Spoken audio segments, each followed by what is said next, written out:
अस्सलाम वालेकुम नाज़रीन, आपके मुबाहिसा में आप सभी का खैर मक़दम है। मैं हूं आपका मेज़बान सैयद बाकर। आज के इस प्रोग्राम में हम तेलंगाना से आगाज़ करेंगे। तेलंगाना बजट सेशन और फिर इसकी कार्रवाई, रुदाद और इसमें उठाए जाने वाले मसाइल पर हम आज के इस प्रोग्राम में बात करेंगे। बिलखुसूस अकबरुद्दीन ओवैसी की जानिब से कई एक मसाइल को उठाया गया और हुकूमत की तवज्जो उस जानिब यानी कराई गई, उस पर हम बात करेंगे। और साथ ही साथ राइट टू एजुकेशन एक्ट, वाकई बड़ा इतना अहम ये एक्ट है, और लेकिन इस जानिब जबकि इसका ताल्लुक़ रास तौर पर आवाम से है, और आवाम से मुराद मेरी ये है कि उन नौनिहालों से है, उन बच्चों से है जिनका मुस्तक़बिल यानी ताबनाक बनाने के लिए, जिनकी तालीम के लिए, तरबियत के लिए हम ये कह सकते हैं कि सभी की सरगर्मियाँ मजमूई तौर पर होती हैं कि बच्चों के मुस्तक़बिल को, बच्चों की तालीम को जो है मजबूत किया जाए, उनकी तालीम को अच्छी किया जाए।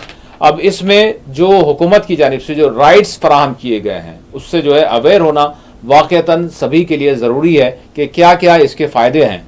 लेकिन हमारी उस जानिब से अदम दिलचस्पी या फिर मालूमात ना होना, वो जो उससे जो है नुकसानात भी बहुत सारे होते हैं। तो बहरहाल हम ये अमली तौर पर कितना नाफिज है उस पर भी आज के इस प्रोग्राम में बात करेंगे। और फिर इसके साथ साथ सरकारी स्कूल्स का हाल किस तरह से है, जबकि मुतालबा ये किया गया कि सरकारी स्कूल्स को जो है मजबूत बनाया जाए। और फिर हम इसके साथ साथ ये देखेंगे कि सरकारी स्कूल्स को मजबूत बनाने की बात की जा रही है, लेकिन जो प्राइवेट स्कूल्स हैं दरहकीकत उनका कितना जो है शेयर हो चुका है हर मोहल्ले में, हर सिटी में, हर जो है रियासत में। और फिर साथ ही साथ उसका मुतबादिल क्या वाकई सरकारी मदारिस हैं, स्कूल्स हैं।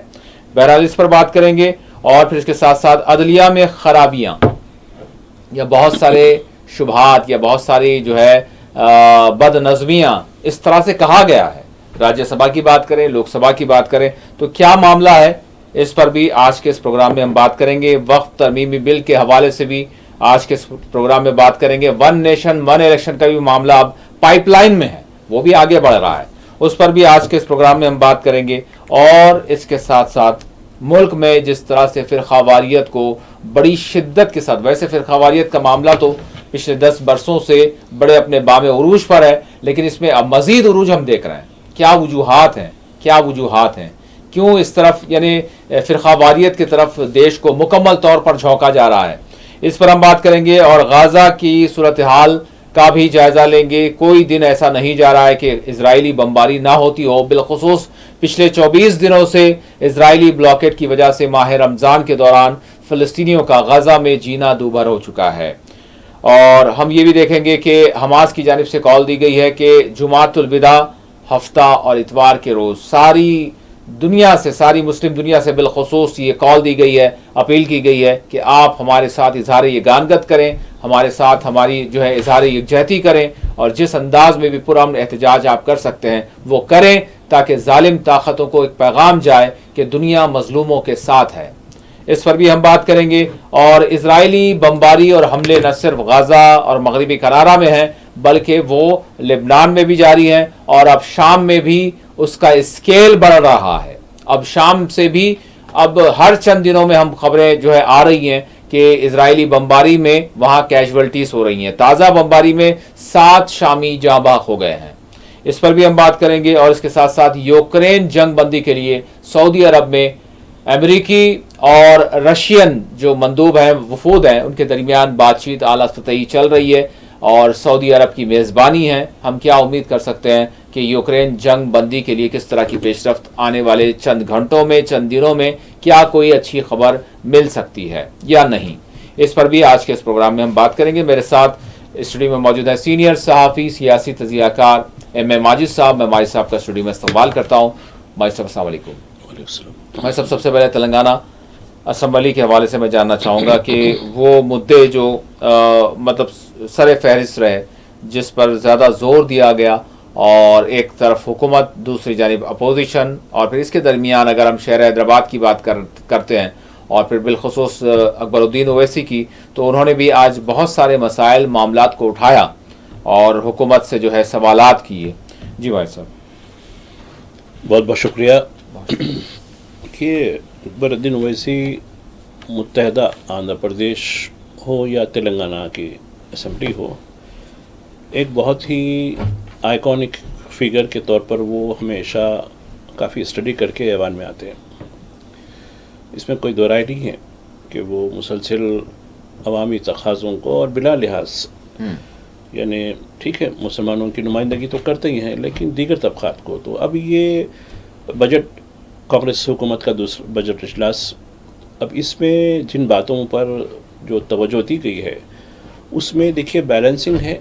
एक तो वेलफेयर के मेजर्स हैं और ख़ासकर आज की जो रुदात रही ख़ासकर बीसी तबके के बारे में। जी जी। अब देखो कुछ दिन पहले बीसी तबके को 42% उनकी जो रिजर्वेशन के जो है रेजोल्यूशन हुआ था उसमें भी उन्होंने बड़ा साथ दिया। उस बिल की तायीद में भी उनकी पार्टी पूरी तरीके से जो है असम्बली में भी और कौंसिल में भी बड़ा काम किया। जी जी। दूसरा दर्ज फ़हरिस्त अक़वाम की ज़ेली ज़ुमराबंदी यानी SC कैटेगराइजेशन, ये भी बड़ा इशू रहा, चूँकि ये ख़ासकर हमारे दलित जो तबके के लोग हैं उनसे मुताल्लिक़ रहा। तो उसमें भी मंडिस ने बड़ा रोल अदा किया कि भाई ये चीज़ें होनी चाहिए समाज की। चूँकि आप ख़ुद कह रहे हैं कि आबादी की असास पर हिस्सेदारी जो बात कर रहे हैं तो ये इनको भी देना चाहिए। और रही बात मुसलमानों की, तो मुसलमानों का जहाँ तक है, अब देखिए उनकी रिजर्वेशन की बात है, उनकी स्कॉलरशिप की बात है और उनके लिए मकानात की फराहमी की बात है। कई ऐसे मौज़ूआत हैं जिसको जो है नज़रअंदाज कर दिया गया। और आप देखिए एक मसला उन्होंने उठाया, यहाँ नेहरू ज़ूलॉजिकल पार्क। जी हाँ। अब पहले ये होता था कि असल जो शहर था, शहर की सीट ऑफ पावर जो थी, आपको याद है खिलवत हुआ करती थी। खिलवत जो चारमीनार के जुनूब में वाक़ एक बहुत बड़ा जो है महल है, तो सीट ऑफ पावर होती थी। ठीक है, सेक्रेटेरिएट में सेक्रेटेरिएट भी होता था जहाँ मोतमदीन यानी जो सेक्रेटरीज जो होते थे वो यहाँ के अहकामात को वहाँ अपने दफ्तरी काम के लिए जाते थे। लेकिन जो फरमान या डिग्रीज जो जारी होती थी, जो गज़ट जारी होती थी, वो खिलवत से होती थी। और यहीं कोतवाली का दफ्तर था, यहीं हाई कोर्ट, यहीं बहुत सारी असासे इसी इलाके में थे। एक एक करके सारे इलाके चले गए। अब आप देखिए यहाँ अगर गवर्नमेंट के इदारे होते हैं तो उससे कुछ सरकारी अहदेदार आते हैं, मुलाजिमिन आते हैं, जो भी आते हैं, एक राब्ता होता लोगों को, यहाँ के रहने वालों के मसाइल से भी जो है उनको कुछ ना कुछ फ़ायदा तो होता है यहाँ के रहने वालों को। जी हाँ। यहाँ पहले हैदराबाद म्यूनिसिपल कॉर्पोरेशन जो बड़ा इदारा था उसका दफ्तर था, ये दारुशफ़ा का एक इलाका है। आप देखते होंगे दारुशफ़ा में बड़ा अज़ाखाना, उसके सामने खंडर दिखता आपको। बिल्कुल बिल्कुल खंडर हो गई, खंडर है ना, वो एक दौर में आलीशान वह हमारे ग्रेटर हैदराबाद म्यूनिसिपल कॉर्पोरेशन का दफ्तर था। वहाँ कॉर्पोरेशन के इजलास होते थे, कॉर्पोरेटर्स बैठते थे, बड़ा डिबेट होती थी, बड़ा मज़ा आता था। वो अब खंडर कर दिया गया, ख़त्म हो गया। जी, बाद में वो रेलवे रिजर्वेशन वगैरह के रखा गया, वो भी ख़त्म हो गया। अब वो खैर अभी मेट्रो रेल ने उसको हासिल कर रहा है, खैर वो क्या करेंगे छोड़िए। वो अब तो लीमो भी बिक रहे हैं बिल्कुल, आप खरीदते हैं जाके। तो खैर ये हो गया। दूसरा कोतवाली का दफ्तर, पुरानी हवेली। जी हाँ। सीट कमिश्नर पुलिस पूरे शहर के यहाँ होते थे, वो यहाँ से गायब हो गए, चले गए। हाई कोर्ट का, अब यहाँ क्रिमिनल के कोर्ट होते थे। जी हाँ। वो यहाँ से निकाल कर नाम पर लेके चले गए। हैदराबाद की जहाँ तक बात है वो। जी हाँ। अब हाई कोर्ट को भी निकालने की बात हो रही है, अब जू को भी निकालने की बात हो रही है। तो ये जो चीज़ें, उससे देखिए बड़ा फ़र्क पड़ता। एक बड़े एडवोकेट थे मनोहर राज सक्सेना, वो एक बड़ी तहरीक चला रहे थे। वो रहते थे जो इस वक्त शाली मंडी के आगे एक इलाका है, सैयद अली चबूतरा रहते थे। ठीक है, जो उनके ख्यालात होंगे। लेकिन ये कहा कि भाई तुम सरकारी कॉलोनियाँ नहीं हैं, यहाँ सरकारी दफातर नहीं हैं, यहाँ क्या रह गया फिर। जी हाँ। ये इस पर बड़ी तहरीक चलाते थे उन्होंने। तो खैर अब दुनिया में तो नहीं रहे, लेकिन बता रहा हूँ कि ऐसे लोग थे जो कुछ ना कुछ उनके हमदर्द, मतलब जो कंसर्न रहता था, फिक्र रहती थी उनकी, वो फ़ायदामंद होता था। तो अब अकबरुद्दीन ओवैसी ने मसले को उठाया और आप देखिए उससे मुत्तसिल बहुत बड़ा तालाब है, मेरानम तालाब। हुसैन सागर झील के बाद अगर शहर में पानी यानी एक वाटर बॉडी है समझिए। जी हाँ। वो मेरानम बहुत बड़ी है। बचपन में हम तैरने जाते थे, जंगल था पूरा, खेतों से वो अजीब तमाशे करते थे, वो गिरगुट को पकड़ो आधी रोटी का सवाब कह के, वो पता नहीं बचपन के मामलों में थे। वो रास्ते में गिरगुट को पकड़ते थे, वहाँ जाके तीरते थे वो। खैर तो इतना खूबसूरत। अब वहाँ जो है आप एक वहाँ हैंगिंग पुल की बात की जा रही है, वहाँ एक किस्म का वहाँ नेकलेस रोड की बात की जा रही है, और बैरिस्टर ओवैसी जो काफ़ी दिलचस्पी लिए उनके रुकने पार्लियामेंट हैदराबाद की है, तो ये चीज़ें डेवलप हो रही। तो अब जू पार्क के साथ, और आप देखिए जू पार्क को पानी भी वहीं से आता है, बहुत और ज़रूरी है वो। जी हाँ। और मुझे याद है बचपन में मीरालम तालाब का पानी हमें पीने के लिए, मीरालम फिल्टर है देखिए, जी हाँ, मीरालम फिल्टर से सप्लाई होता था। जी जी। अब तो खैर वो मजबूत कर दिया गया, पता नहीं वो खैर पॉल्यूशन है जो भी हो बस्तियाँ आने से, तो ये चीज़ें तो थी। अब ये चीज़ को उन्होंने उठाया, और मुसलमानों की जो तालीमी पसमानदगी है फलां है, ये चीज़ों को भी उन्होंने बात की है। और आप देखिए अक्सर ये बीसी में तो ज़्यादा हिंदू तबके ही है ज़्यादा, उनके लिए भी उन्होंने कहा कि स्कॉलरशिप हो, उनकी चीज़ें हो, तो ये चीज़ें। और दूसरा एक मंदिर को जो उनके हल्के में है जी, उसके लिए उन्होंने जो है एक बड़ा फंड मंजूर करवाया 20 करोड़ रुपए का जी। तो ये चीज़ें हैं, उनका अपना किरदार है। तो हालांकि अपोजिशन की मेन अपोजिशन के हिस्से से बीआरएस पार्टी पे भी काफ़ी जिम्मेदारी होती है, लेकिन चूंकि वो इक़्तिदार से महरूम हो गई। अब देखिए इक़्तिदार किसी का दायमी नहीं होता, आपको कभी अपोजिशन में बैठना पड़ता, कभी रूलिंग में भी बैठना पड़ता। रूलिंग में होने से आप एक से नहीं हो जाते कि सब मेरा हर लफ्ज़ जो है यानी कानून बन जाएगा, हर लफ्ज़ मेरा गज़ट हो जाएगा, ऐसा नहीं। अपोजिशन में भी होने की उसकी जिम्मेदारी होती है। अब आप देखिए लीडर ऑफ अपोजिशन की हैसियत से चंद्रशेखर राव बीआरएस पार्टी के सरबराह हैं, ठीक है, 10 साल उन्होंने हुकूमत की, ठीक है, जैसा भी हो। तो अब ये इसमें वो कितनी बार इस ऐवान में हाजिर हुए हैं। जब आवाम ने आपको अपोजिशन की जिम्मेदारी दी तो आप अपोजिशन की जिम्मेदारी निभाना चाहिए जी हाँ, नहीं करें। और एक चीज़ जो मैं महसूस करता हूँ कि किस तरीके से, अब देखिए माह रमज़ान है, और आज ही की बात लेता हूँ मैं, इफ्तार पार्टी, सरकारी इफ्तार पार्टी, उसके लिए जो है 8 करोड़ से ज़्यादा कुछ रकम मंजूर हुई। मतलब रियासत के तकरीबन कई मसाजिद में भी इसका जो है इत्माम सरकारी तौर पर करने की बात की गई। आज किस तरीके से, यानी पहले ये कहा गया कि 21 मार्च को की जाएगी, डेट आ गई थी, लेकिन कुछ मुसलमानों से ही लोगों ने कहा कि नहीं, वो खलीफा चाहरों हज़रत अली की शहादत का मामला रहता, थोड़ा सा डिफ़र करे तो बेहतर है। और तो फिर दूसरे दिन की तारीख दी गई, 25 का ऐलान जब भी कर दिया गया, 25 उसकी तैयारियां भी चलने लगी। लेकिन इससे पहले इलेक्शन कमीशन ने एक खेल खेल दिया बीजेपी की ईमा पर। वो खेल है एक नशिस्त खाली हो रही काउंसिल की जी, लोकल बॉडी से, हैदराबाद लोकल बॉडी से हो रही है, वो हो रही है मई में खाली हो रही, उसका नोटिफिकेशन एक दिन पहले कर दिया। यानी आज 25 है ना जी, कल जारी कर दिया जी, कल नोटिफिकेशन जारी कर दिया, कल 2 दिन में जी। और साथ में ये कर दिया कि कोड ऑफ कंडक्ट, हालांकि एक ही नशिस्त है, वो भी लोकल बॉडीज की है, यानी कॉर्पोरेशन में, यानी जीएचएमसी में जो कॉर्पोरेटर हैं उन्हीं के लिए है, वही कॉन्स्टिट्यूंसी है उनकी। हो गया तो ठीक है। तो जैसे ही आया तो चीफ हुकूमत ने इलेक्शन कमीशन को लिखा कि यहाँ की एक तारीख रही है, हर साल ये रिवायत, चाहे किसी पार्टी की सरकार हो, कांग्रेस की सरकार हो, तेलुगुदेशम की सरकार हो, मुत्तहिदा आंध्र प्रदेश में जैसा हुई, फिर तेलंगाना बनने के बाद बीआरएस पार्टी की सरकार हो, अब हमारी भी सरकार है, ये लास्ट ईयर भी हमने किया है, रमज़ान में एक साल ये एक रिवायत रही है। और ये कोई नई बात नहीं है, और ना ही कोई किसी से पार्टी से ताल्लुक़ है। हमको आप इजाज़त दी जाए, चूँकि आपने ये शराइत के साथ कल जो है एक नोटिफिकेशन जारी किया, मई में सीट खाली हो रही, लेकिन आप अभी से ही मार्च में जो है उसकी नोटिफिकेशन जारी कर दिए, और इसमें यह लगाए कि कोड ऑफ कंडक्ट लागू हो जाएगा। तो वो कोड ऑफ कंडक्ट हमको इसकी इजाज़त दी जाए। तो मेरे पास वो लेटर आया इलेक्शन कमीशन का, उसमें कहा कि आप ऐसा लिखे हैं, हम आपकी इस तजवीज़ को मंजूर नहीं करते, ख़ास। तो क्या हुआ आज, देखिए आज जी। और मुझे बीजेपी के बड़े कायद फ़ोन करे इफ्तार से पहले, अरे आप कहाँ हैं? मैं बोला मैं अपने ऑफिस। अरे नहीं गए आप? बोला नहीं, मैं नहीं गया, मैं ऑफिस। नहीं कौन ऐसा, हम लोग इलेक्शन कमीशन में गए थे, फलां वो करे ये करे। बोला हाँ ठीक है। बोला मुबारक आपको। बोला भाई ठीक है। नहीं देखिए कौन कौन आता था, आपसे मालूम करना था मेरे को, फलां था। बोला नहीं आपके भी लोग होंगे ना, जाएगी मालूम कर लीजिए। तो यानी और बड़ी खुशी के ऐसा हमने बड़ा कारनामा कर दिया, आपकी इफ्तार पार्टी मनसूख कर दी। फिर इफ्तार के बाद साथी से बोला उनसे ज़रा बात कीजिए, तो बड़े जोश में आए, देखो मैंने आज बड़ा काम कर दिया, आज किसी को जो है।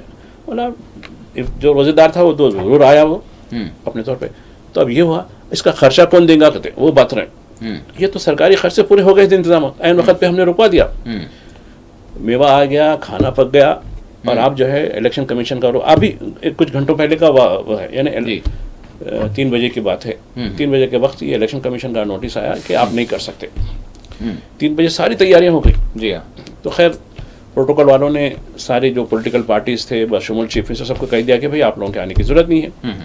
अब ये क्या करना है, सारा पकवान हो रहा है। तो कहा कि नहीं किया लोग जो आए सबको आसानी के साथ आप परोचिए, पूरे उलमा को बुलाइए, उलमा आए, खिरात कलाम पाक से मामला शुरू हुआ, रोज़े की अहमियत पर रोशनी डाली गई।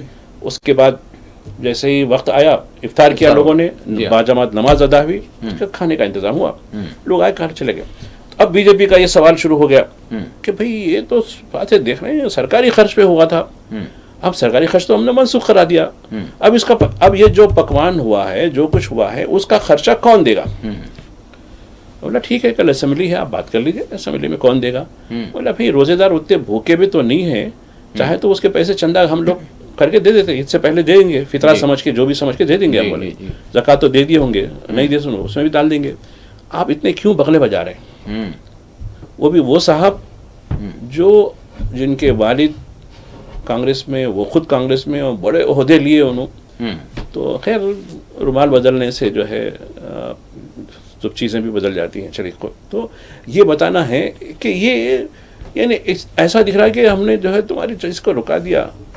खुश नहीं, अरे भाई हम तो हर किस्म की तैयारी, अब आप देखिए, आप इतने खुश हो रहे हैं, नागपुर में जो है गैर कानूनी तौर पे वो करके, संभल में किसी को गिरफ्तार करा के, फलां जगह करके, और आपको कोर्ट की कोई अहमियत ही नहीं रही। सुप्रीम कोर्ट हो या इलाहाबाद हाई कोर्ट हो या बॉम्बे हाई कोर्ट हो, अब खाली बस रिमार्क करना, अखबारों में उसकी सुर्खियां आना, ये हो रहा है ना। जी बिल्कुल। सुप्रीम कोर्ट का भी फैसला देखिए आज जी, डिमोलिशन के बारे में। जी हाँ। नागपुर में, हालांकि नागपुर में स्टे लगा दिया गया, नागपुर बेंच की, बम्बई हाई कोर्ट की नागपुर बेंच में स्टे लगा दिया। उससे पहले सुबह से आके शुरू कर दिया लोग। कोर्ट खुली 10:30 बजे, 11 बजे एहकाम आ गया स्टेबल के, जब तक चिकनाचूर कर दिया। उनको मालूम था।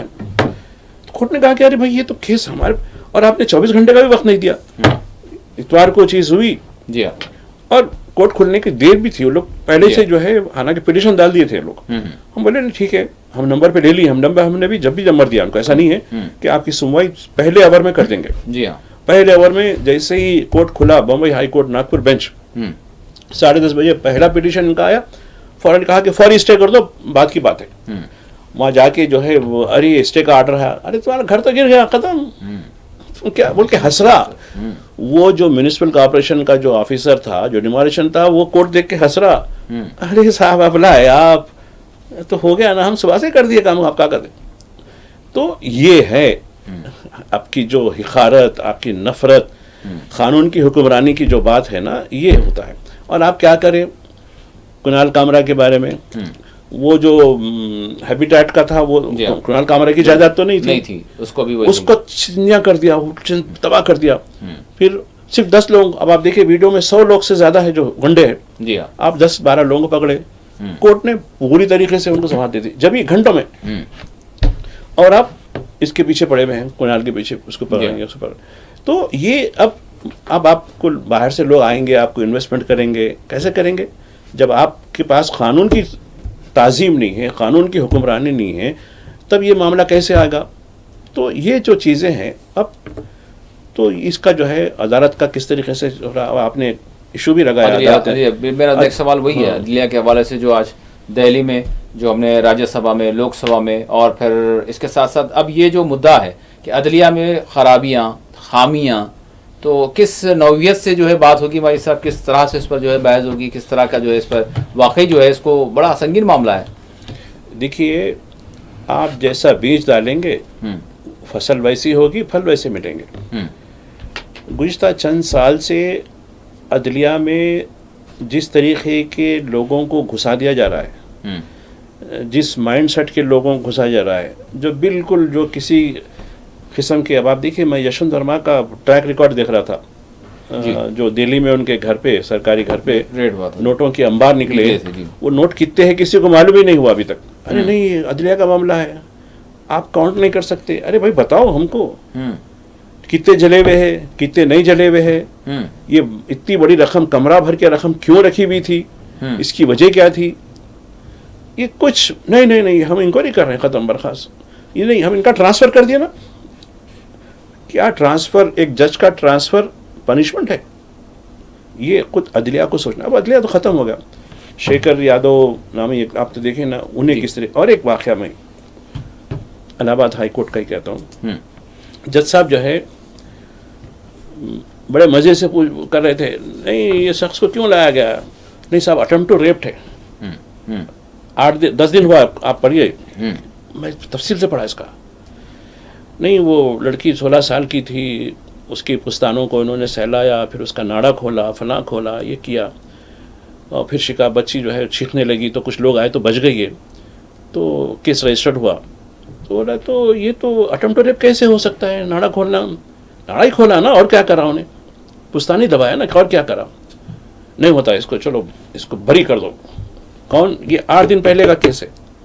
यानी किसी लड़की के जो है ज़ेरे जामा को निकालना या उसके ऊपरी हिस्से को जिस तरीके से शहवत के लिए करना, ये जज की नज़र में बुरी बात। अटेम्प्ट टू रेप नहीं होता। किधर है? कैसे जज आ गए, कैसे लोग आ गए? आज क्या महासभा हो रहा है जुडिशरी का? ठीक है, आस्था की बुनियाद पर हम कबूल कर लिए, ठीक है, आस्था है भाई, मेजॉरिटी कह रही है, फासला दे दो, ठीक है दे दो। लेकिन ये क्या हो रहा है? वो भी कौन से दबके? तुम्हारे दबके से हो रहा है ना। इसमें कोई कम्युनल एंगल नहीं है, इसमें कोई मुस्लिम एंगल नहीं है। और 3 केसेस है ऐसी। आप मुजरिमों को खुली छूट दे रहे हैं। नहीं, वो जब हुआ तो बोलना था आप। और एक जज साहब का किस्सा, उनकी पता नहीं है हमारी नजरें क्यों पड़ती हैं इस जगह हमारी। उससे कह रही थी कि ठीक है, आपके साथ जो है इज्तिमाई तौर पर गैंगरेप जी, आपको कैसा लगा जब कतल? क्या एक मर्द जज एक खातून, मुतासरा खातून से पूछता है कि कैसा लगा आपको? क्या बोलेगी वो? आप किधर जा रहा हमारा? आपको कैसा लगा जब इज्तिमाई आपके साथ इसमें रेजी हो रही थी एक के बाद एक? आप कैसा महसूस कर रहे थे? शिट, इससे महसूस ये हो रहा है कि नहीं, इनका सिस्टम ही जो है कोलैप्स हो चुका है। कोलैप्स हो चुका है। इनका सिस्टम ही, इसकी कोई कदर ही नहीं है, ये मैं जो कह रहा हूँ, ये इंसानियत ही नहीं, ये मैं जो बात कह रहा हूँ जी, मैं पूरे वसूख से कह रहा हूँ जी। कौन सी जज के सामने, कौन सी बेंच के सामने, कौन से किसके सामने हुआ, और मुजरिम को बरा कर देते आप। बरा मतलब कितना जो है गिर चुके हैं, कितने जो है घटिया हो चुके हैं। ये मेरे को ताज्जुब हुआ। वो लड़की बोल रही थी मेरे साथ, भाई चीखी, कुछ लोग आए मेरे को बचाने, जब तक ये सब कुछ मेरी ज़ेर जामा खोल चुके थे लोग, मेरा फलां कर चुके थे कि अटेम्प्ट टू मर्डर नहीं होता। नहीं, ये अटेम्प्ट टू मर्डर कैसा होता? खाली खोला है ना उन्हें। अटेम्प्ट टू रेप जी, अटेम्प्ट टू रेप जी, सॉरी। तो ये सिस्टम हो गया। कैसे लोग आ रहे हैं? मैं यशवंत वर्मा का बता रहा था, मैं कौन से कॉलेज में पढ़ के निकले, कौन से कितने क्लास जो है ऑनर्स, कितने गोल्ड मेडल लेकर निकले, उन्होंने किधर से निकले? अरे भाई आप जो है, एक क्या बताऊं मैं, एक जो है हमारे पास गुड़ हुआ करते थे, वो तो कचरेदान होते थे जी, गुड़। कचरेदान की मक्खी और शहद की मक्खी में फर्क होता नहीं होता? बिल्कुल। हमारे पीएम साहब भी एक बार बोल रहे थे, ये मक्खी मैं तो उनसे ही ले रहा हूँ, शहद की मक्खी और कचरेदान की मक्खी कितना फर्क होता है? वो फर्क आज हर सिस्टम में आ चुका है। कचरेदान की मक्खी ये समझ रही है कि मैं शहद की मक्खी हूँ, चलिए शाही हो गई, और उनकी तादाद जो है बढ़ चुकी है। वही जो है जो गिलादत पे बैठने वाली हैं सारी जो है, वही जो है हमको हर तरफ जो है नजर आ रही है। मजे सब ये सिस्टम हो गया। तो अभी जिस तरह की आप बहस वगैरह देखेंगे तो इसमें तो गालिबन यही होगा कि इंफ्रास्ट्रक्चर की बात कर लें कि भाई इतनी तैनातियाँ होनी चाहिए, इतनी तैनातियाँ अभी हैं, और इसकी वजह से ये जो है केसेस बड़े लॉन्ग जा रहे हैं, पेंडिंग में पड़ रहे हैं, इस पर होगी। लेकिन आपने जिन चीज़ों को अभी जिक्र किया उसका कौन बात करेगा? और ये जो खुद अदलिया के हवाले से जो फैसले जो सामने आ रहे हैं उसका कौन मुहासिबा करेगा? यहाँ पर तो बात उमूमी तौर पर ये होगी कि भाई अदलिया पर बोझ पड़ रहा है, जितने जजेस चाहिए उतने जजेस हमारे पास नहीं है, काम का लोड बढ़ रहा है। ये मसनूई जो है, ये चीज़ें जो है हाईलाइट रहेंगी। कुछ केसेस में जी, कुछ मर्डर के केसेस जी, खैर कई स्टेट में भी हुए, खासकर यूपी बिहार में तो ज़्यादा, तो मैं पूछना था भाई इसकी वजह क्या थी। ये तो आप लोगों का लिटिगेशन का मामला था, प्रॉपर्टी डिस्प्यूट थे, ये थे, एक साहब को तुमने ख़त्म कर दिया ना भाई अदालत से। अरे साहब अदालत 2 नस्लें मेरे पोते पोते भी हो गए तो फैसला नहीं होता, मैं ही फैसला कर लिया। तो बता रहा हूँ कि लोगों को ये ख़त्म, ये भरोसा ख़त्म हो गया कि अदालत से मेरे को इंसाफ मिलेगा। एक साहब मिले, हैदराबाद के ही है, बड़े नवाबी ख़ानदान के हैं। उन्होंने कहा कि मैं 40 साल से केस लड़ते लड़ते लड़ते इस मुकाम पर आया, मैं 40 साल हुए। मेरे एक पड़ोसी है, वो भी एक केस में, वो भी 40-45 साल से लड़ते लड़ते आ रहे। मैंने बोला क्या है साहब, खैर बाद में उनसे बात हुई, खैर जो मामला था वो कोशिश की है उनको राहत देने की। तो अरे भाई नहीं, मेरे बाप करते थे, मैं कर रहा हूँ। बोला आप क्या, मेरा पोता भी करेगा, मेरा बेटा भी करेगा। मतलब इंसाफ नहीं। तो कहा कि मैं यहाँ तक लाया हूँ। अब उसके बाद गवर्नमेंट की तरफ से फलां एमएलए साहब, फलां एमपी साहब, फलां साहब, फलां पार्टी के लोग आ गए, अरे फसल तैयार हो गई, हमारा इतना हिस्सा हो ना इसमें। मैं जितना प्रॉपर्टी की वैल्यू थी उतना पैसे तो मैं लगा चुका, मेरे ख़ानदान की इज्जत का सवाल है कहकर। अब मैं से लोग जब फसल तैयार हो गई, सरकार बोली नहीं हमारा भी, हमारी पार्टी रूलिंग पार्टी है, इतना देना ही पड़ता है, हमारी ये पार्टी है, हमारे को इतना ही देना ही पड़ता है। तो ये कहाँ जाएगा। और जो बाज़ लोग कत्ल की जो वाक़यात में ये भी हो रहा है, लोग अरे यही हिसाब कर देंगे, भी छोड़ो, अदालतें होते रहती जाते रहती हैं, हम भी जो है 3 महीने की रही थी, उसके बाद हम भी बेल पे आ जाते हैं, क्या होने का है, छोड़ो। तो ये अदलिया का जो निज़ाम है पूरी तरीके से चौपट होकर रह गया, कोई सुनने वाला नहीं है। नागपुर बेंच को सुन रहा था मैं, चीख लिया जज, ये क्या हो गया, क्या हो गया बोल के, घर तबाह कर दिया, ख़त्म। अब देखिए संभल का वाक़या, जफ़र अली साहब का, पूरी वहाँ की संभल की डिस्ट्रिक्ट कोर्ट में पूरा बाइकआउट कर दिया लोग। बोले एक ऐसा शरीफ आदमी जो कानून के साथ रहता वाला, कानून के हमारे लिए हेल्प करने वाला, और सीनियर तरीन वकील हमारा, जिसका खुद जो भी जज आता बड़ी इज्जत करता है इनकी, तो आप उसको अक्यूज बना के, वो भी कब, नवंबर के वाक़े में, इन्होंने कहते मस्जिद में जब टीम गई थी, जब साथ थे, थोड़ी देर के लिए बाहर आए, फिर आ गए, ये बोल के आए कहते तुम ना फतना शुरू कर दो बोल के। बोला वाह, बोला ऐसे आदमी जो अमन पसंद आदमी है, जो खुद हिंदू वकील उनके साथ थे।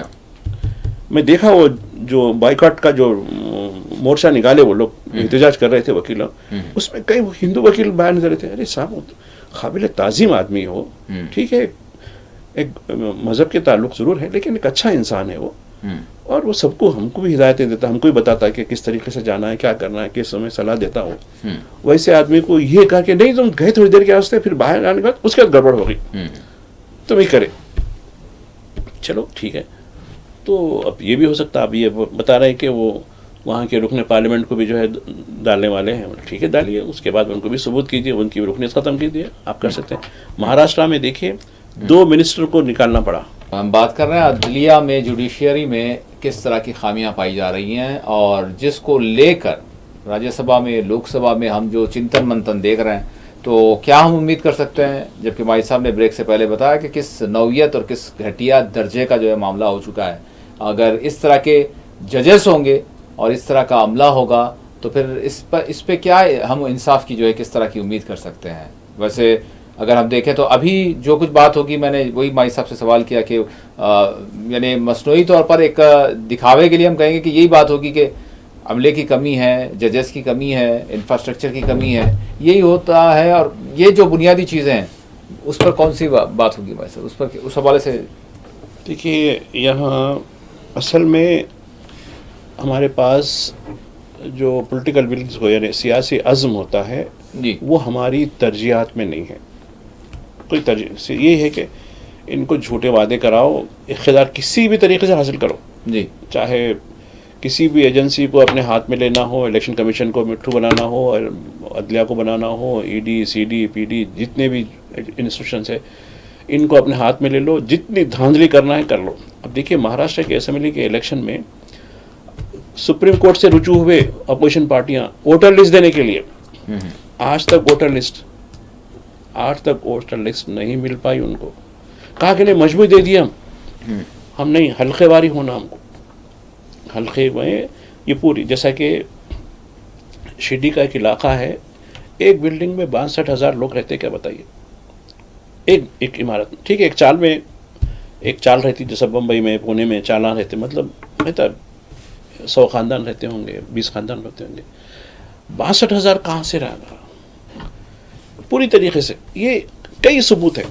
तो अब ये अदलिया का क्या रोल है, अदलिया किस तरीके से मुकदमे, अब आप देखिए मैं एक चीज़ बताऊं, उमर खालिद, शर्जिल इमाम, इनके ऊपर अभी फर्द जुर्म आयद हुआ है, चार्जशीट दाखिल हुई है, क्यों रखा गया इनको बगैर उसके, इनकी ज़मानत नहीं होती। और वो गुरु क्या है, गुरमीत सिंह राम रहीम जी 17 मरतबा पैरोल हुई है, हर इलेक्शन से पहले उसको छूट जाती है और बड़ा आलिशान तौर पे रहता है, उसको स्कॉट, सिक्योरिटी, पायलट, हर चीज़ रहती। वो क्यों, जबकि वो कन्विक्ट है, अक्यूज नहीं है। यहाँ ये जो नाम लिया मैं, ये अक्यूज है खाली, वो कन्विक्ट है। यानी एक सहाफ़ी हमारे जो है, जिसके लिए हम गए थे, हम सरसा गए थे उसके अड्डे पे भी, वो सहाफ़ी को मर्डर के बाद वो सहाफ़ी का कत्ल किया। और ठीक है, अपनी एक जो डिसिप्लिन थी, यानी जो चेली जो कहते हैं, उसकी मर्जी के बगैर उसके साथ वो किया। ठीक है, मर्जी से जो करा ले रहे हैं वो अलग सवाल है, उनकी कोई शिकायत नहीं है। उसने कहा कि मेरे साथ मेरी मर्जी के बगैर ज्यादती की गई, वो साबित हुआ। वो साबित होने के बाद जो जर्नलिस्ट ने किया, उसका भी कत्ल, इसका भी कत्ल, इसकी वो सब चीज़ें हुई। तो बड़ी उसके बाद जो है वो उसको जो है सज़ा बड़ी मुश्किल, और कई जहदकारों ने इसके काम किया जी, इसको सज़ा दिलाने के लिए। चूँकि इतना, तो ये बार बार पैरोल पे क्यों इतराज़ क्यों नहीं किया गया इतराज़, जबकि यहाँ उमर खालिद हो या दीगर लोग हों, इनको अक्यूज़ है, खाली कन्विक्ट नहीं है जी, यानी मुजरिम नहीं है, मुलजिम है, खाली इल्ज़ाम है खाली। इनके ऊपर इतनी चीज़ें हो गई, इनकी बेल नहीं हो सकती, और उसको पैरोल होते थे, हर थोड़े दिन को पैरोल, हर थोड़े दिन को पैरोल चले। ये सिस्टम, ये अदलिया का सिस्टम। अब रही बात मुकदमों का बोझ की, कह रहे थे जी, यकीनन 5 करोड़ से ज़्यादा मुकदमा है, 5 करोड़ से कितने साल लगेंगे मालूम है। और हमारे पास इंफ्रास्ट्रक्चर क्या है। अब आप देखिए, एक हमारे साथी अभी भी हैं जी, दूसरी रियासत में वजीर बने हुए हैं, तो अरे भाई आपको जो यानी लॉ एंड जस्टिस मिला, बोला अरे क्या बेकार महकमा दे दिया जी मेरे को, इन्हें ये क्या, ये बोला भाई लॉ एंड जस्टिस, ये तो यानी लीस्ट, अगर किसी को नहीं होना है, कम से कम टूरिज्म मिल गया तो अच्छा है, यूथ सर्विस मिल गई तो अच्छी है, बोल रहा था उन्होंने। अरे ये क्या भाई लॉ एंड जस्टिस, कानून और इंसाफ क्या है, मेरे को ये महकमे से क्या, मेरे को लूप लाइन में डाल दिया, वो चल रहा ना मेरा उसका, ये उसने देखा मेरे को लूप लाइन में डाल दिया, फलां कर दिया, बोल के औंटना शुरू हो करे। तो ये आप देखिए, ये वजीर कोई अहमियत नहीं रहती, कोई अहमियत नहीं। एक आध कोई सेरेमनी अदालत में हुई, इम्पोर्टेंट जो मतलब होना चाहिए, और वही नहीं, वो तो कह रहा हूँ ना, जो पॉलिटिकल प्रायोरिटी रहती जी, कानून और अदल और इंसाफ की प्रायोरिटी नहीं है। आप मुगलों को गालियां देते, ठीक है दीजिए जरूर, उनका जुडिशल सिस्टम में जो है मुगलिया दौर के साथ साथ शेरशाह सूरी का, हालांकि बहुत कम 5 साल भी ज़्यादा शायद हो टेनुर रहा, और उन्होंने जितनी शाहराहें बनाई, ढाका से लेके खंदार तक, उसको जो है ग्रैंड ट्रक रोड बोलते हैं आज, देखिए जी, जीटी रोड, वो शेरशाह की बनी हुई है। और रेवेन्यू का जो रिकॉर्ड, राजा टोडरमल बोल के बड़े वजीर, जो बाद में अकबर भी उनके साथ, अकबर जो उनको अपने सामने शामिल किया जी, शेरशाह की जो है ये प्रोडक्ट थी, ये वो डाक का निज़ाम। तो खैर लोग तो हिस्ट्री ये पढ़ते कि फलां राजा आया, उसने उसको कत्ल किया, उन्हें उसके साथ लड़ाई करी, वो कब्जा करे। लेकिन मैं उन हिस्टोरियन को मैं मुबारकबाद देता हूँ जिन्होंने शेरशाह के एडमिनिस्ट्रेशन को जो है कहा, हालांकि वो भी लड़ाई में वो फौजी था, वो जी बाबर की फौज में फौजी थे वो, और उन्होंने हुमायूं को भगाया था, जो इतना बड़ा बादशाह था, जिसका बेटा बाबर को। तो खैर बाद में जो कुछ हुआ, हुमायूं जो है ईरान के बादशाह की मदद से वापस आए करे, वो अलग सवाल है, वो शेरशाह के गुजरने के बाद आए उन्होंने। तो शेरशाह के एडमिनिस्ट्रेशन के ऊपर मैंने तारीख पढ़ी, उसके एडमिनिस्ट्रेशन में डाक का निज़ाम था, यानी पोस्ट ये होती थी कि चौकियाँ होती थी, इतने मील पे एक चौकी होती थी, और चौकी पे सराय होती थी, सराय के पास पीने के पानी के लिए मामला होता था, जानवर के पानी के लिए होता था, और जो हरकारे होते थे, हरकारे यानी कोरियर, एक मकाम से दूसरे कोरियर, जी हाँ, आज के दौर में कोरियर को कहते हैं, जी जी कोरियर वाला जाता ना, कोरियर भाई, जी जी, वो घोड़ों पे रहते थे, वो यहाँ की डाक उधर पहुंचाते थे, उधर की डाक इधर पहुंचाते थे, और एक किस्म का तरसीली निज़ाम था। दूसरा रेवेन्यू का रिकॉर्ड, तीसरा शहरों का रिकॉर्ड, तो और चौथा अदलिया, अदलिया को उसने कहा, इवन अपने बेटे को उसने जो है सजा दिलाई। किसी ने शिकायत की, कहा शिकायत साबित कर रही है, सी बात, उसको मौका दिया गया, कहा कि इसको सरकार की तरफ से जो भी सबूत के लिए इकट्ठा होना है सहूलतें पहुंचाई जाए। उसके फरमान देखिए, पटना की, इसका सहसराम में इसकी जागीर थी, सहसराम बिहार में एक इलाका है, वहाँ जाने का मौका मिला उधर, तो वहाँ एक लाइब्रेरी, पता नहीं उस लाइब्रेरी में पर्शियन के अंदर, जिसमें उर्दू में, हिंदी में, मुख्तलिफ ज़बानों में उसके तर्जुमे करे गए, वो चीज़ों को बयान किया गया जी।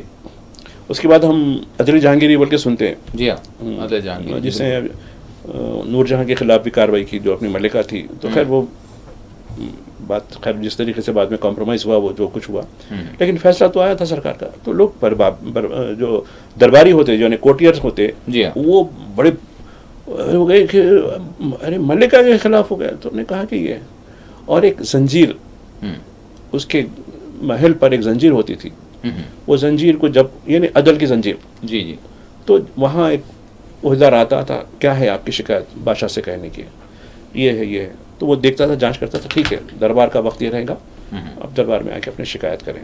तो वो ये बताना मकसद है। और आज हम दस्तूर, सब कुछ, अदलिया, कहाँ है अदलिया की आज़ादी, किधर बरकरार है? आज देखिए, उकला से पूछिए आप, आज इलाहाबाद के उकला 2 दिन से हड़ताल पर हैं, कहें कि वह कचरे को हमारे पास मत डालो, हम कचरेदान नहीं हैं। तो यानी किसके बारे में आप समझते होंगे, किसको कचरा कहा, किसको कचरादान कह रहे हैं। जी तो आज खुद उकला परेशान है कि ये कैसे जज आ गए। ठीक है, कुछ वकीला ऐसे हैं जो ढालिया कॉलेज से पढ़ के आने वाले, अरे साहब, मुझे कुछ लोग बोलते हैं कि नहीं, वो बेंच कलर को पैसे देना पड़ता तो फाइल आती। अरे बेचारा वो होगा 100 रुपये 200 रुपये लेता होगा। अरे ये साहब तो लाखों करोड़ों का होता है ना, उसको क्या करेंगे आप? बिल्कुल, बेंच कलर को क्यों बदनाम करते? ठीक है, छोटा आदमी रहता होगा, ठीक है, आप 100 रुपये चाय के लिए देते होंगे तो उन्हें फाइल इधर का उधर करता होगा। तो बेंच कलर से ज़्यादा बेंच पे बैठने वाला, बिल्कुल। तो ये सिस्टम हमारी अदलिया का है। बिल्कुल भाई साहब, यहाँ पर मैं आप से सवाल ये भी करूँगा कि वक्फ तरमीमी बिल का भी जो है मामला जिस तरह से चल रहा है, तो इसको आप किस तरह से देख रहे हैं? और फिर 1 नेशन 1 इलेक्शन भी इसमें जो है शामिल है। नहीं, ये देखिए, मैं कल आपने जो एक चीज़ आपने बताई थी जी, कॉमेडियन कुणाल के बारे में, कामरा के बारे में, तो मेरे को भी थोड़ी जुस्तजू हुई, भाई मैं भी सुनूं, क्योंकि हमने को उतना कॉमेडी, हम खुद एक दिन भर की कॉमेडियाँ करते रहते हैं, मतलब ये कॉमेडियों से कहाँ सुनेंगे, वो भी स्टैंड अप कॉमेडी करते हैं। मतलब भाई फिर सिट डाउन कॉमेडी भी होंगी, मुझे नहीं मालूम ये स्टैंड अप। तो खैर मैंने पूछी कि स्टैंड अप कॉमेडी, तो उसने एक बात कही जो कल आप उसका कल आप रेफरेंस दे रहे थे कि चाइना ने जो है ऐसा कर लिया, डीप सी बना ली, फला वो कर लिया, ये कर लिया। तो यहाँ जो भक्त है उनके मैसेज आ गए कि देखो वहाँ कोई अपोजिशन नहीं है। कुणाल की इसमें थी चाइना के अपोजिशन नहीं है, जिसलिए ऐसा हुआ है। तो मतलब वाह, तो ये जो 1 नेशन 1 इलेक्शन हो जाएगा, उसके बाद कुछ दिन के बाद क्या होगा, 5 साल के बाद 1 नेशन नो इलेक्शन। अरे एक पार्टी, अरे तरक्की करना है हमको, चाइना बनना है ना, तो एक मिजाज पैदा कर देंगे। और उसके लिए अब आप देखिए, कल हम जिक्र कर रहे थे वो SSR के बारे में, जो रिहा चक्रवर्ती नामी लेडी है जी, इतना कुछ बोला गया किसी चैनल में, गैरत हुई कि हमने झूठ बोला था, हमने झूठ से आप लोगों को 3 महीने तक, बल्कि उससे ज़्यादा हमने आपको जो है भटकाया, उस औरत को परेशान करवाया, उस औरत पर तोहमत लगाई, इल्ज़ाम लगाया, लेकिन किसी में कुछ। तो मैं ये बताना हूँ कि जिनके हाथ में मीडिया है, तो ये मीडिया तो यही बोलेंगे, अरे तो मुसलमानों का मामला है, मुसलमान विलन है, मुसलमान का नाम आते ही विलन हो गया जी। अब इनको तो विलन के वैसे रहना है। अब देखिए, फ़हीम नागपुर में अक्यूज, बल्कि मास्टरमाइंड जी, और मास्टरमाइंड कौन है आप खुद बेहतर समझते हैं, कौन कौन कब से इसको लेकर जो है तनाज़ा खड़ा करके रहे। नीतीश राय ने खुद उन्हें वहाँ का चीफ मिनिस्टर, नहीं ये तो खबर वो सिखों का एक, आप बता रहे थे सिखों का जो है गुरुद्वारे का जो है जलसे में जाके बोल रहा था कि नहीं लोग नहीं चाहते इसकी खबर रहना, तो निकाल लो ना भाई, कौन मना किया, हुकूमत आपके हाथ में है। लेकिन आपने लोगों को भड़काया, एक फिल्म के हवाले से भड़काया और फिल्म में इश्तिहारंगेजी दिखाई, यानी फिल्म में इतना इश्तिहार को ग्लोरीफाई किया गया कि लोग जज्बात में आना जरूरी है, वो कोई भी तबके के लोग आते हैं, अरे भाई इतना जुल्म हुआ, क्योंकि उनको तारीख मालूम नहीं, खुद में नहीं, ये उसको समझ गए ये फिल्म ही असल तारीख है। तो ये अक्सर लोग मुगल आजम के बारे में बोलते हैं, जी हाँ, अरे भाई क्या सही है, तो बोला भाई ठीक है, बाप बेटे में थोड़ी सी झड़प हुई, लड़ाई हुई जरूर है, लेकिन लड़ाई इसके लिए नहीं, लड़ाई किसी कनीज के लिए नहीं हुई थी। उस वक़्त मुजद्दिद अल्फ़सानी एक अक़ीदे की लड़ाई थी, वो जिन्होंने एक दिन लगाए थे, दीन इलाही के नाम से जो था, जो वो डिफ़र कर रहा था अपना बेटा। तो खैर बाद में इनके जो मामू थे, मान सिंह कुछ नाम थे उनके, राजपूत, वो जाके ओवर पावर करे, बिल्कुल छोटी सी 1 घंटे की लड़ाई भी नहीं हुई, करके कैद करके ला लिए। फिर माँ बोली नहीं बेटे ऐसा नहीं करो, ये नहीं करो, तो मैं ठीक है, मैं अपनी अलग कर लेता हूँ, आप जब तक हयात में रहेंगे आपके साथ मुदाखलत नहीं करूँगा, बल्कि वो चले गया। तो एक कहानी थी, लेकिन के.आर. आसिफ ने उसको एक ऐसा ढंग दिया, कई लोग बोलते अरे भाई ये इस कनीज क्या से ऐसा हुआ क्या, नहीं नहीं ये एक फिक्शन है, ये तारीखी किरदारों पर फिक्शन है और बहुत अच्छे तरीके से इसको जो है फिल्माया गया। और आप देखिए बड़ा एंजॉय करेंगे आज भी उसकी एक एक फिल्म को, ऐसा दिखेगा कि वाकई अकबर आजम है, शहजादा सलीम है, हालांकि ऐसा नहीं, कनीज के लिए तो नहीं हुआ, दूसरी चीज़ के लिए हुआ, मगर उसको फिक्शन को फिल्माई उसके अंदाज में गया। तो इस तरीके से जो है फिल्में जो है बनाई जाती है। हिस्टोरिकल किलर एक पद्मनी नाम खिलजी के ऊपर भी एक फिल्म बनी थी, जी हाँ जी हाँ जी हाँ। हालांकि मैंने तारीख पढ़ी थी चित्तौड़ की रानी के ऊपर, और मैं समझता हूँ कि उस तारीख की इरफान हबीब साहब ने भी उसको लिखा है, उसमें बारे में लिखा है।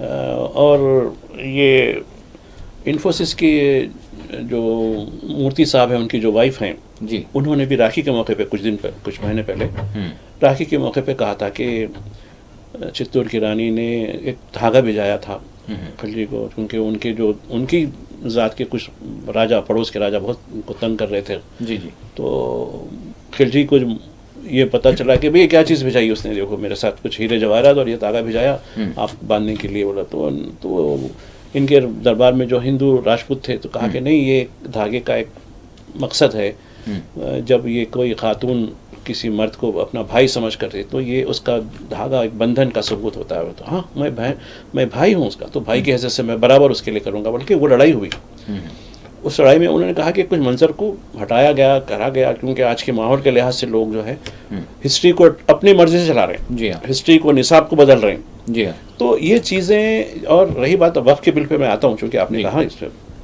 मैं ये सब चीज़ें इसलिए कह रहा हूँ कि मीडिया में जो डिस्कशन वक्फ के ऊपर हो रहा है, हमको एक विलन की हैसियत से बताया था। अब आप बताइए क्या जवाज़ है, तिरुपति देवस्थानम में कोई आवाज़ तक ना बोर्ड में कोई नॉन मुस्लिम नहीं आया, जी, नॉन हिंदू नहीं आया, सॉरी, ठीक है, ये तो होगा। अलबत्ता वक्फ काउंसिल में हो, वक्फ बोर्ड में हो, ये मेंबर तो नहीं, एम्प्लॉय ज़रूर रहते, लेकिन अब तिरुमला के तहत काम करने वाले बहुत बड़ा इदारा है तिरुमला, बहुत पैसे वाला इदारा है, कई मुस्लिम कारकुन करते हैं, ऐसे ड्राइवर हैं, वो सोने वगैरह की जांच करने वाले जो रहते हैं, वो चीज़, वो लोग मुलाजिम हैं, कुछ जो है अकाउंट्स के सेक्शन में मुलाजिम हैं, इन सब को निकाल दिया गया। न सिर्फ उनको निकाला गया, बल्कि तिरुमला हिल्स, आप कभी तिरुपति जाएंगे जी, तो तिरुमला हिल्स यानी जो पहाड़ चढ़ने से पहले काफ़ी जो है इमारतें हैं, काफ़ी होटलें, लॉजिंग वगैरह, चूँकि काफ़ी जो है श्रद्धालु यात्री जो आते हैं उनको ठहरने के लिए वगैरह के लिए बहुत है। इसमें कई मुसलमानों की इमारतें भी हैं और एक मस्जिद भी है वहाँ, मैं भी गया था वो मस्जिद में, अच्छी मस्जिद है। वही आप दामन में उसके किले जो वो एक 7 हिल्स बोलते हैं, 7 गुड़ियाँ, मतलब 7 हिल्स के ऊपर है, छोटे छोटे हैं और अच्छा बहुत बड़ा मंजर है। तो अब चंद्रबाबू नायडू ने क्या कर दिया, मुलाजिमिन को, अरे नहीं आपकी ज़रूरत नहीं है वहाँ से, आप आना है तो वहाँ से निकल के हम किसी दूसरे महकमे में डालेंगे ना, तो आप छुट्टी ले लीजिए, ख़त्म, मैंने आपकी नौकरी बर्खास्त। वो हो गया। जो इमारतों में जो लॉजिंग चलते थे, होटल चलते थे, फलां मुमताज़ होटल बड़ी मशहूर है वहाँ की, उन्होंने कहा कि अरे भाई मैं तो ज़ाती इमारत होंगी भाई, मेरे लाइसेंस से तो आप लॉजिंग चला रहे हैं, लाइसेंस मनसूख कर रहा हूँ आपका, ख़त्म। अरे भाई ये होटल मेरी ज़ाती मिल्कियत की है, नहीं, होटल आपकी मिल्कियत ज़रूर होंगी, इमारत, होटल मेरे लाइसेंस से चल रही सरकारी, मेरा लाइसेंस मनसूख कर रहा हूँ आपका। इस तरीके से वो दामन के अतराफ में, जो मस्जिद के अतराफ में जितने भी चीज़ें, दुकानें वगैरह, सबके लाइसेंस मनसूख कर दिया ना। तो ये बता रहा हूँ कि आप इतना बर्दाश्त नहीं कर सकते। खुम में देखिए आप, जी हाँ, नहीं कोई नहीं आना यहाँ, और ठीक है 30 लोग ही मरे होंगे, ठीक है, हम तो खैर यकीन कर लेते हैं आपकी बात, आप तो धर्म में झूठ नहीं बोलते ना। तो ये तो वक्फ के ऊपर नहीं यहाँ मेंबर ऐसे होना, फला होना, दो ऐसे हो जाना, सरकार तस्वीर करेगा। इंडोमेंट का कानून देखिए आप, कौन इसका तस्वीर करता है, इंडोमेंट की जायदाद का कौन तहफ़्फ़ुज़ करता, बल्कि उसको एग्जीक्यूटिव पावर है, कलेक्टर के अख्तियार है उसको। बिल्कुल, इंडोमेंट का जो कमिश्नर होता है पावरफुल आदमी है वो, और यहाँ सीईओ ढक्कन आदमी को रखते हैं आप, जो खुद जो है, अब आप देखिए मणिकुंडा जागीर बोल के एक इलाका है। जी भाई साहब, हमारे पास 3-4 मिनट रह गए, 3 मिनट रह गए। गज़ा के हवाले से मैं जानना चाहूँगा आपसे, किस तरह से आप देख रहे हैं, और जो हमास की जानिब से जो कॉल दी गई है, क्या वाकई कुछ होगा, मतलब कम अज़ कम इतनी इज़हारे गानगत, इज़हारे एकजहती? जी भाई साहब, देखिए जो दर्दमंद लोग हैं, जो मुतफक्किर लोग हैं, मैं भी उन कुछ लोगों से मुलाकात करता हूँ, वो यकीनन हम रमज़ान की रातों में, बाद लोग तो कह रहे हैं नहीं हमारी तरावी हो गई, लिहाजा हम फ़लाँ गोश्त खाने, फ़लाँ हलीम खाने, फ़लाँ बाज़ार को, ठीक है, अब यानी वो हमारा काम हो गया, अब ये करना जाके। लेकिन कुछ ऐसे लोग हैं जो या तो मस्जिद में इतिकाफ़ में बैठे हुए हैं, या अपने घरों में इतिकाफ़ की जैसी हालत में बैठे हुए हैं, बिल्कुल दुआएं करते रह रहे हैं, तड़प रहे हैं, रो रहे हैं। तो ये जो काल है, मैं समझता हूँ कि काल आमतुल तमाम के लिए नहीं है, ये उन सो कॉल्ड जो है, उनके जो कायदीन हैं, जो जिम्मेदार हैं मुसलमान, उनके लिए कम अज़ तुम तो आओ। ये मिल्लत तो उनके साथ है, इसमें कोई दो राय नहीं है, मिल्लत पूरी उनके साथ है। मिल्लत का हर फर्द जो दर्द रखने वाला है, बेदर्द रखने वाले तो बहुत है, जो दर्द रखने वाला है उनके लिए आह बुका कर रहा है, उनके लिए दुआएं कर रहा है, पूरे महीने में कर रहा है। ये 3 दिन की बात नहीं कर रहा हूँ, लेकिन हमास का जो मकसद मैं समझता हूँ 3 दिन जो दिए गए हैं उन लोगों के लिए है जो खुद को हम हर चीज़ का समझते हैं, जो साहिब इक़्तिदार हैं। जी हाँ, और आप मेरा इशारा समझ चुके हैं आप, बिल्कुल, कि किस तरीके से जो है, ये तो इनको फुर्सत मिलती है रूस और यूक्रेन की जंग रुकवाने के लिए, पूरी तरीके से अपना प्लेटफॉर्म देते हैं, पूरा हुक्मरान सरकार का गुलाम बन के पूरा काम कर रहे हैं। जी हाँ, इनको ये तौफीक नहीं भी, अरे भाई इसके साथ मैं ये भी कर लेता हूँ, नहीं है, इनके लिए है ये चीज़, ये ऐसे जैसे लोगों के लिए है जो आज तो बड़े जो है अच्छी पोशाकों में है, पता नहीं इनकी भी जो है, इनको भी सफ़ेद पोशाक पहननी है, उनको शायद उसका दर्द, उसका अंदाज़ा नहीं हो रहा। यकीन यही सूरत हाल है। अब देखना यही होगा कि आगे अभी मज़ीद जिस तरह से शिद्दत के साथ इजराइल के हमले हो रहे हैं, और इधर लेबनान पर भी हो रहे हैं, उधर सीरिया में भी हो रहे हैं, इधर यमन पर भी अमेरिकी हमले जारी सारी हैं, तो इसका क्या हल निकाला जाएगा या फिर क्या नतीजा होगा, इसका कोई अंदाज़ा नहीं है। लेकिन फ़िलहाल हम ये ज़रूर देख रहे हैं कि माह रमज़ान में भी यानी 57 मुस्लिम ममालिक की इतनी जुरात नहीं हो सकी कि वो कम अज़ कम रमज़ान के महीने में जो ब्लॉकेड है उसको रुकाते, या फिर कम अज़ कम रमज़ान में इस बुनियाद पर दुनिया को ख़ायल करते, दुनिया की ताकतों को ख़ायल करते कि यहाँ पर बमबारी ना हो।